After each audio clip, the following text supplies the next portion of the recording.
once in a while, God raises up someone who will deliver the nation from the forces of darkness. I have a rough idea that God himself is speaking to someone tonight. That one day, nations will rely on you.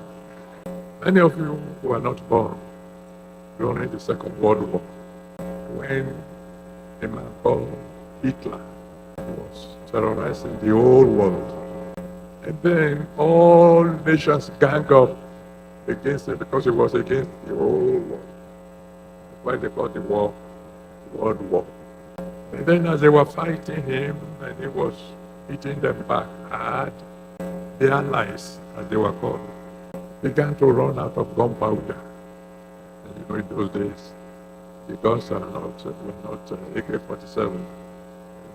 Kind of guns, you have to put in gunpowder before you shoot. And they said, what are we going to do? We are running out of gunpowder.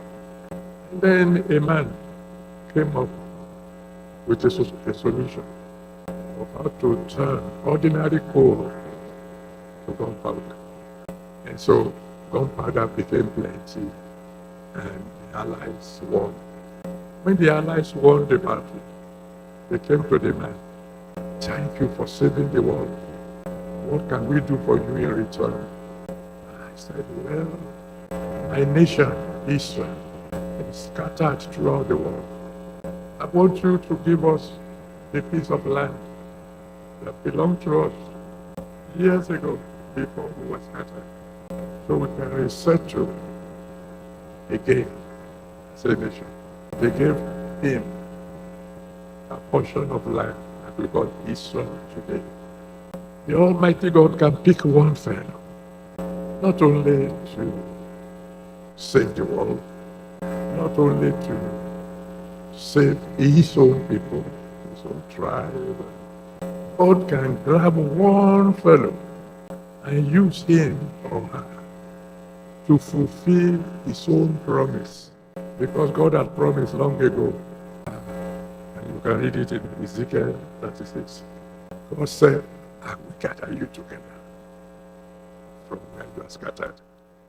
But thousands of years passed until God raised up a man. And God used that man to fulfill his promise. If God is looking for somebody to fulfill his promise for your family, will you be available?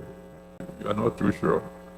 If God is looking for one young fellow that will be given divine wisdom, that will make a discovery, that will enable God to fulfill promises that he has made, shall we say, to the black race, will you be available?